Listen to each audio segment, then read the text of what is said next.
ကိုစလားပြောတာပါလေအေးရခွေးလေးကိစ္စလားဟိုလေပွဲသွားရဆွဲချရကိစ္စခွေးကြောင်းပြောမယ်ခွေးဆိုအိမ်မှာမွေးရခွေးမွေးရခွေးမဟုတ်ဘူးဒီကခွေးကပရလောကောက်မြင်လာလားအဲ့ဒါကိုတဖြည်းဖြည်းကျွန်တော်ပြောပြအောင်နောက်ဆုံးကြတော့မှဘာကောင်လဲဆိုတာကိုသိရမှာဟောအဲ့လိုကြာပြီလားခွေးကကြာပြီဆိုတာရှိသေးတယ်ဆံမကြီးပြောပြီးနေပြီ20နီးပါးလောက်ရှိပြီဟော20နီးပါးလောက်ပါဆိုတော့ခွေးရဲ့အရွယ်အစားကခွေးရွယ်စားဒီတော်တော်များအောင်နော်ပမာခွေးစိုက်လားလမ်းမေးခွေးပဲလမ်းမေးခွေးကိုတခြားမွေးတာခွေးကခွေးသက်အကောင်ကြီးတယ်ပေါ့အကောင်ကြီးတယ်မှာပါတယ်ဆိုတော့တညမှာဘာဖြစ်လဲဆိုတော့မွေးရတာလည်းကြာပါပြီဒီကောင်တညမှာမိုးရတဲ့ကိုပြောတယ်သူကအဲ့လိုရှင်ကျွန်တော်အိမ်ကတကားနှစ်ထပ်ဒီဖက်နှက်ချက်ကနေတက်လို့ရှင်ဖက်နှက်စင်ရှိတယ်နေကလေးကနေတက်လိုက်ရင်ဖက်နှက်စင်ရှိတယ်ဒီဖက်နှက်စင်နဲ့ဒီအပေါ်တက်တဲ့ချီကြောမှာတကားတက်ရှိသေးတယ်တကားနှစ်ထပ်ပေါ့သူအများနဲ့အဲ့ထဲမှာပဲအိတ်တယ်အဲ့ဒီမှာစင့်တန်းနေရှိတာကိုကျွန်တော်တက်သားရင်ဒီလှိကကွင်းလေလှိကကွင်းအုပ်ဆုံးသွားလို့ရှိရင်တို့အပေါ်ကျမ်းမြေမတက်ခင်မှာဖက်နှက်ကချွတ်လို့ရတယ်တက်သားကင်းတဲ့လှိကကွင်းဒီအောက်ကဆိုတာပေါ့ရက်မာတန်းပေါ့ရက်မာတန်းက၄နှစ်နဲ့ဆိုတော့သူက၄လက်မအကျယ်ပဲရှိတယ်သူရဲ့အကျယ်ဒီကနေပြီးတော့အောက်ထဲကိုအိမ်အောင်ထဲကိုဆင်းဖို့အတွက်က၄လက်မပဲကျယ်တဲ့အတွက်ဘလိုနည်းနဲ့မှဒီကောင်ကြီးနဲ့အဲ့ပေါက်လေးနဲ့ဘလိုမှမဖြစ်နိုင်ဘူးအဲ့တခြားမိုးတွေရွာပေါ့မိုးတွေရွာမှတော်တော်ရွာအဲ့တော့မိုးရင်းပဲအဲ့တော့ဒီကောင်ကြီးကိုကျွန်တော်ကိုယ်တိုင်ပဲဒီခွေးလည်းရောက်ပြီလားမရောက်သေးဘူးလားမရောက်သေးရင်လည်းပဲဝိရိယနေလို့အော်ခေါ်တာနဲ့သူကအော်လိုက်တာနဲ့အတန်ကြနဲ့ရောက်လာကိုယ်တို့ခွေးမဟုတ်ဘူးကျွန်တော်ခွေးဩဟုတ်ပြီမိုးခိုင်းအများအိတ်နေကြအမအိတ်နေကြဘိုးကရွာလဲရွာရှိလားမရှိလားဆိုပြီးတော့ကျွန်တော်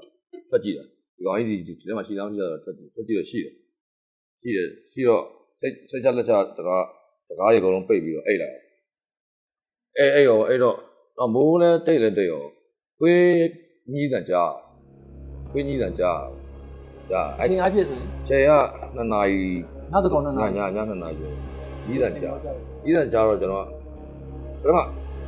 ဒီကောင်ဒီအပေါ်မှာသွားခြင်းလို့တယ်ပေါ့ကောက်ဖွင့်ခိုင်းတော့ပေါ်တော့နိုးတယ်ပေါ့သူတို့ကျွန်တော်အတွင်းတကားကိုကျွန်တော်အရင်ဖွင့်လိုက်မှသူ့ကိုတွေ့ရမှာဟုတ်အတွင်းတကားတကားပဲအလုံးပိတ်ဆိုတော့လမ်းကြည့်လို့မရဘူးအတူတော့အပြင်ထွက်ချင်တယ်ဆိုပြီးတော့ကျွန်တော်တကားကိုဖွင့်ပြီးလိုက်တဲ့အခါကျတော့ဒီကောင်အထက်ထဲမှာဒီကောင်မရှိဘူးဒါမိုးရွာတဲ့အချိန်တုန်းကကျွန်တော်ပူလိုက်မဲ့သူ့ထဲအမိုးဒီကောင်ကြီးထဲမှာရှိပြီဆိုတာကိုတေချာမှတော့ပိတ်ပြီးတော့ကျိုးတာအဲ့မိုးလည်းတိတ်ပေါ့ဝေးကြီးစံကြားလို့ပြလိုက်တဲ့အခါကျတော့သူကအတွင်းထဲမှာမရှိတော့ပဲအပြင်ကနေပြီးတော့အထက်ကိုဝင်ကျင်လို့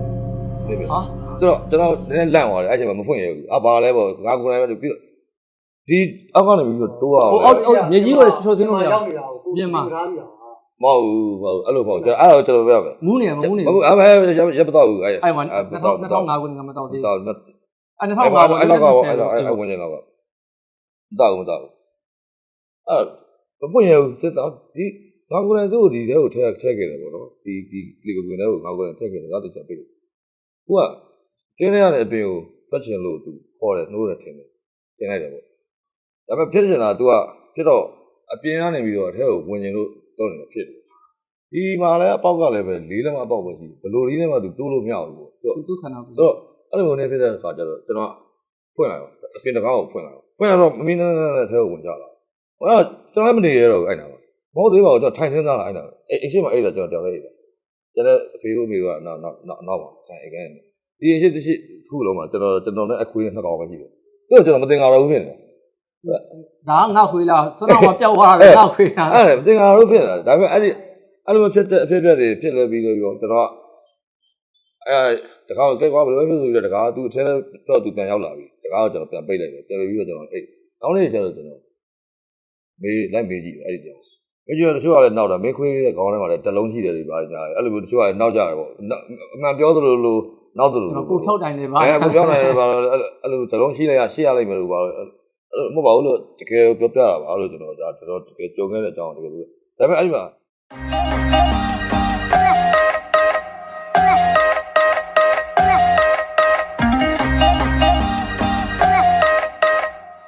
တယောက်ကဘယ်လိုဖြေသွားလဲဆိုတော့မင်းပထမတော့ကထည့်ထားတဲ့ကောင်ကဘာကောင်ညာကောင်နောက်မှဝင်လာတဲ့ကောင်ကမင်းခွေအမှန်အဲ့လိုပြောသူကတော့ကျွန်တော်လက်ကျသိမ်းထားပါတယ်ဒါဆိုဖြစ်နိုင်တယ်လို့ဒါဆိုဖြစ်တယ်ပထမဆုံးမိုးရတော့မင်းဒါမှရှိတယ်ဆိုတဲ့ကောင်အဲ့ကောင်ဟုတ်တယ်အဲ့ဒါဆိုအဲ့ပုံစံခံလာအဲ့ကောင်ပြောက်သွားအဲ့ကောင်ပြောက်သွားဘယ်ဟိုပြောက်သွားအဲ့ကောင်ပြောက်သွားမှဖိုးသက်တိတာဖိုးသက်ခွေးကလာပြီးတော့ညှီးပြီးတော့တကားဖွင့်ပြီးခေါ်တော့မှကျင်းတော့မှမရှိဘူးလားအဲ့ပြကျွန်တော်အဲ့နေတဲ့ချိန်မှာပျောက်သွားတာပဲဒီကသူ့ကပြောရင်မသိတာ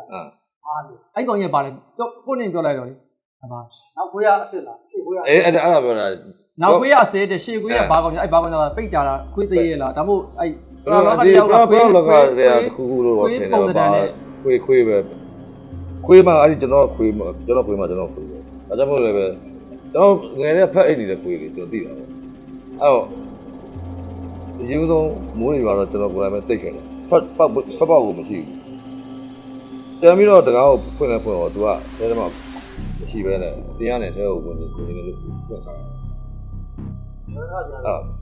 ကျွန်တော်လည်းတော်ဖြစ်ခဲ့တယ်တော်ယုံခဲ့အဲတလုံးရှိတာတို့ဘာညာလို့ဆိုပြီးတော့ပြောတယ်ဒါတွေကတော့တိတ်တော့မယုံပါဘူးဒါပေမဲ့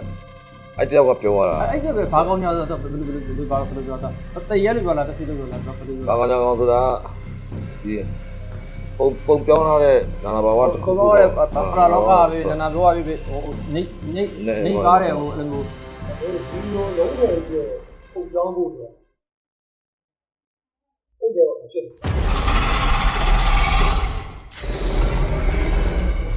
မနေ့ကကျွန်တော်ရိုက်ခဲ့တဲ့ vlog ကိုကျွန်တော်ရက်လိုက်ပြီးတော့ရက်လိုက်တယ်ဆိုတာဟိုသူတို့နှစ်ယောက်ပြောသွားတဲ့အကြောင်းအရာကိုသဘောလေးကြားတယ်ဒါပေမဲ့နောက်ဆက်တွဲကကျွန်တော်တို့ကအိမ်မှာမိသားစုအရန်များတဲ့ကြောင့်စားကြတောက်ကြနဲ့အတန်ပလန်နဲ့စူညံနေပြီးတော့ပြောတဲ့သူတို့ကိုယ်တိုင်နဲ့အာယုံမရဘူးဖြစ်အဲ့မှာခုသူတို့ပြောခဲ့တဲ့အကြောင်းအရာကိုကျွန်တော်ပြန်ပြီးတော့သူတို့ပြန်သွားတဲ့အချိန်ပေါ့ကျွန်တော်သားကြီးနဲ့ဖုန်းဆိုင်မှာဖုန်းပြင်တာတွားရွေးနေဘာကိုစဉ်းစားမိလဲဆိုအဲ့မှာခင်ဗျားတို့နားထောင်သွားတဲ့ဟိုမိတ်ဆွေတို့နားထောင်ရတယ်မှာဖိုးသေးပြောရတဲ့သူ့အိမ်ရခွေးကပျောက်သွားတယ်သူကိုယ်တိုင်အဲ့ခွေးကိုသူကသူ့အိမ်ထဲကိုသူတွင်းတယ်သူတွင်းတဲ့အချိန်တော့12နာရီခွဲ1နာရီည7နာရီခွဲ1နာရီ2နာရီကျော်တော့မှသူ့ခွေးအပြင်ကနေသူ့ကိုတကားပြန်ဖွင့်ခိုင်းတယ်အဲ့တော့သူအိမ်ရထကြည့်တဲ့အခါမှာသူ့ခွေးကအပြင်ရောက်နေတယ်ဆန္ဒသူတွင်းခဲ့တဲ့ခွေးရမရှိတော့အဲ့အိမ်မှာလည်းအိမ်ရှိမှအိတ်တာသူတယောက်ပဲအိတ်တာပြီးတော့သူတို့အိမ်နောက်ဖွေးအပေါက်ကိုဆင်းမယ်ဆိုလို့ရှိရင်အိမ်နောက်ဖွေးအပေါက်မှာအမိုက်ပစ်ပါညာလို့ဖို့အတွက်ကျန်လက်တော်ဝါသာလက်တော်သူပြောရမှာအဲ့ဗီဒီယိုမှာပါလိမ့်မယ်ဒါပေမဲ့အခုကျွန်တော် edit လုပ်တဲ့ခါကျရင်ကြံခဲ့တယ်အဲ့လုံးဝဖြစ်နိုင်ဘူးเนาะအဲ့လိုအဖြစ်ပြကြုံပြီးတဲ့အခါမှာတဲ့သူကနောက်ထပ်တော့ကျွန်တော်မိုင်းမဖွင့်တော့တယ်နောက်ထပ်1လ2လလောက်နေမှာသူမေးပြောဖြစ်သွားတယ်ပေါ့ဒီเจ้าရည်ကိုစိတ်ဝင်စားပြီးဒါတွေကိုသိရသူကပြောတယ်ပေါ့နော်မပြောခင်မှာသူစကျွန်တော်ရောက်တာမေးခွေးမှာတလုံးရှိနေလို့လားဘာညာမိုးပြန်သွားလာပါလို့နောက်တယ်ပေါ့နော်မေးခွေးမဟုတ်ဘူးအဲ့တခုကျွန်တော်အဲ့မှာသူနဲ့ကျွန်တော်ရိုက်နေနေကျွန်တော်သူ့မေးတခုဆိုတာဘာကိုပြောလဲခွေးသေးရလားခွေးတစ်စေလားခွေးပိတ်တာလားခွေးနနာပေါ်လာမေးတော့ဟိုအဲ့လိုတခုပဲပြောသွားတယ်အဲ့နဲ့ပြီးတော့ဗျအဲ့မှာတော့ကျွန်တော်တို့စားကြတောက်ကြရင်နဲ့ပြီးတော့အချိန်မှာကျွန်တော်သားအကြီးနဲ့ညပိုင်းလမ်းလျှောက်တဲ့အချိန်ဖုန်းတော့ပြင်လာတော့တွားရတဲ့အချိန်မှာပြောတော့ပပတဲ့ပါအဲ့သူပြောရတဲ့အကြောင်းအရာ skin walker တဲ့YouTube မှာရှာကြည့်ရတယ် website တွေမှာလည်းရှိတယ်အဲ့မှာကျွန်တော်အဲ့ဥစ္စာရှာကြည့်ရတယ်အဲ့ကိစ္စတကယ် skin walker ဖြစ်အဲ့ကောင်လေးကိုလည်းဖုန်းဆက်လိုက်အဲ့ညီလေးကို ဒီမင်းဖြစ်ခဲ့တဲ့မင်းရဲ့ခွေးဟန်ဆောင်ပြီးတော့မင်းအိမ်တွေကိုရောက်နေတဲ့တတဝါဒီမင်းခွေးမဟုတ်ဘူးဆိုတော့မင်းယုံကြည်လို့ရပြီအဲ့လိုဖြစ်ဒီကအပြင်မှာတကယ်ရှိရပေါ့အဲ့ဒါကို skin walker လို့ခေါ်ရပေါ့ဟုတ်လားအကိုတဲ့အဲ့ဒါဆိုအကိုတို့ယုံနေပေါ့ယုံနေမြုံတော့မဟုတ်ဘူးဒါပေမဲ့အကိုသားအကြီးကတော့အဲ့လိုပြောရပေါ့ skin walker လို့ခေါ်တယ်မင်းကိုယ်တိုင်နဲ့ဒီ website တွေမှာဝင်ပြီးတော့ရှာဖွေပြီးတော့တပူးစားတွေကြည့်လို့ရတယ်ကျွန်တော်ကိုယ်တိုင်ဝင်ကြည့်ဟုတ်တယ်ဗျ skin walker အမျိုးမျိုးရှိတယ်ကျွန်တော်လေးလာကြည့်တော့ဒါရဲ့နယ်ဘက်တွေမှာဖြစ်တာပြရပါသူကတော့ရန်ကုန်တကုံမှာနေတာဆိုတော့မပြောတတ်ဘူးနယ်ဘက်တွေမှာဆိုရှင်နွားရောင်ဆောင်တယ်စိတ်အယောင်ဆောင်တယ်ခွေးအယောင်ဆောင်တယ်အဲ့လိုတတ္တဝါပုံစံမျိုးတွေအယောင်ဆောင်တယ်ပေါ့တချို့နေရာဆိုကြောင်တောင်ဖြစ်တာကြောင်တို့အိမ်မြောင်တို့မွေတို့တောင်ဖြစ်ကြောင်နေဆိုလို့ရှိရင်အယောင်ပြောင်းသွားတယ်ကြောင်ရုပ်တရက်မတ်တက်ထရက်သွားတာလေပြီးရင်ကိုယ့်အိမ်ကကြောင်ကအခန်းတစ်ခန်းမှာအိမ်နေမဲ့ကိုယ့်အိမ်ကကြောင်တော်ပဲကိုယ့်ရဲ့အိမ်ရှိချမ်းဝင်းမှာကြောင်တကောင်အဲ့လိုတစ်ပင်အောင်မှာဒမ်းပေါ်မှာအဲ့လိုခုံပေါက်နေရတယ်အဲ့လိုဖြစ်တာမျိုးတွေကိုဒီထားခဲ့တဲ့ချခဲ့တဲ့အစားအသောက်တွေကိုစားနေရမျိုးတွေပေါ့အမှန်တော့ကိုယ့်အိမ်ကခွေးတွေကြောင်နေကိုယ့်အိမ်ထဲမှာရှိနေတယ်ဒါပေမဲ့အဲ့ကိုယ့်အိမ်ကခွေးတွေကြောင်နေပုံသဏ္ဍာန်တူလုပ်ပြီးတော့ကိုယ့်ရဲ့ပိုင်တဲ့ထဲကိုယ့်ရဲ့အိမ်ပိုင်တဲ့ထဲကိုဝင်လာပြီးတော့ဒီလိုအစားအသောက်တွေကိုစားကြံတွေပေါ့ကိုယ်တွေခြာကြည့်ကြတယ်ဒါကိုယ့်ကောင်တွေကဘိုင်းဝါရောမစားတာမျိုးတွေလည်းဒါဖြစ်နိုင်တယ်ဖြစ်ဖို့လည်းအလားလာရှိတယ်ကျွန်တော်ကိုယ်တိုင်လည်းငယ်ဘဝအောင်ပေါ့အဲ့လိုမျိုးကြုံခဲ့လိမ့်ကိုအမှုမှတ်မဲ့တတိမထားမိရတဲ့ဖြစ်တယ်အခုဒါတွေကစူးစမ်းနေတာတဲ့အခါကြာတော့ပါလားဒါဖြစ်နိုင်အရင်များတယ်ကျွန်တော်ခံစားရတယ်ပေါ့နော်ဟိုးအရင်ကအခုကျွန်တော်ဒီ vlog မှာကျွန်တော်ပြောပြနားထောင်ခဲ့တဲ့ကျွန်တော်အတော်အိမ်မှာနေတော့ကျွန်တော်တွေ့ခဲ့တဲ့ဒီစာလီဝတ်ထားတဲ့ဒါဟိန္ဒူအမျိုးသမီးအဖွားကြီးတယောက်ကျွန်တော်ကိုအရေးကိုယ်တော်ကိုယ်တည်းပြအောင်ကကြုံခဲ့တဲ့အဖြစ်အပျက်နဲ့ပြန်တွေးကြည့်မယ်ဆိုရင်ဖြစ်နိုင်တယ်။ဘာလို့ဖြစ်နိုင်လဲဆိုတော့အဲ့ဘုံကလည်းအဲ့အိမ်ရဲ့ဘေးကမှာအမြဲတမ်းကြောင်တော်ကောင်းအမြဲလာတယ်။ကျွန်တော်ပြောတဲ့အဲ့အိမ်ကအဲ့အိမ်မပေါ်အဲ့ကျွန်တော်တို့ရဲ့ဘေးအခန်းပေါ့ဘေးကအမြဲတမ်းအမှောင်ချတာလေအမြဲတမ်းအမှောင်ချတာဒါပေမဲ့အရှိဝန္နာအနောက်ဝန္နာကတို့ရပါပြီးအဲ့အခန်းအမှောင်ချပြီးအမြဲဖွင့်လာတာမိသားစုတွေကြီးပဲကိုယ့်အခန်းနဲ့ကိုယ်နေရဖြစ်တဲ့ကြောင့်မနေ့ကဒီကျွန်တော်တို့တွေဒီရိုက်ခဲ့တဲ့ဒီညီလေးပြောရတာနဲ့ဦးကျွန်တော်ကိုယ်တိုင်ဒီကပြန်လေ့လာတဲ့အခါကျတော့မှသာဒီအကြောင်းအရာဖြစ်နိုင်တယ်ဆိုပြီးကျွန်တော်ထင်တယ်ပေါ့ဒါပေမဲ့ကျွန်တော်တရေတစီကိုကြောက်ရွံ့လာဆိုတော့မကြောက်ရွံ့ဘူးဘာလို့ကိုယ်တိုင်အဲ့လောက်ကြီးစိုးစိုးဝါးကြီးတဲ့အချောက်မခံဘူးလို့ပေါ့နော်မယုံကြည်လားဆိုတော့ကျွန်တော်မယုံကြည်ဘူးလို့ကျွန်တော်အတက်မပြောရဘူးမနေ့အဖြစ်ကဖြစ်နိုင်တယ်လို့ကျွန်တော်ထင်တယ်အဲ့တော့ကျွန်တော်ရဲ့ဒီဗီဒီယိုကြည့်နေတဲ့ဒီမိတ်ဆွေတွေထဲမှာလည်းကျွန်တော်ပြောဒီ skin walker လို့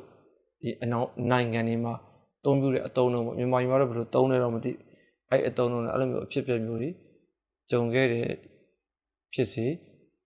ယုံကြည်သည်ဖြစ်စေမယုံကြည်ဖြစ်စေကျွန်တော်ဒီဗီဒီယိုရဲ့ comment မှာဝင်ရောက်ဆွေးနွေးနိုင်တယ်ဝင်ရောက်ပြောကြနိုင်ပါတယ်ကျွန်တော်အားလုံးကြိုးစားပါတယ်အခုကျွန်တော်ဒီ Nightcast blog ကကျွန်တော်မရိုက်တာကြာပြီCOVID sorry ဒီငလင်ကိစ္စဖြစ်တဲ့ Master 26ရက်နေ့ကကျွန်တော်ဘလော့နောက်ဆုံးတစ်ခုတင်တယ်အခုဒီတလားပြည့်ပြီးနောက်မှာကျွန်တော်ပြန်တင်တဲ့ဘလော့ဖြစ်ပါတယ်နောက်ပိုင်းမှာလည်းကျွန်တော်ဒီလိုအကြောင်းအရာတွေနဲ့ပတ်သက်တဲ့ဟာတွေကိုကျွန်တော်ရဲ့ပုံစံကျွန်တော်ရဲ့ content ပုံစံတစ်မျိုးနဲ့ကျွန်တော်ဆက်ပြီးကျွန်တော်ရိုက်ပြတင်ဆက်သွားဖြစ်တဲ့ကြောင့်ကျွန်တော်ရဲ့ဒီဗီဒီယိုလေးဆက်လက်ကြည့်ရှုပေးဖို့အတွက်ကျွန်တော်အားလုံးကိုဖိတ်ခေါ်ပါတယ်အားလုံးကျေးဇူးတင်ပါတယ်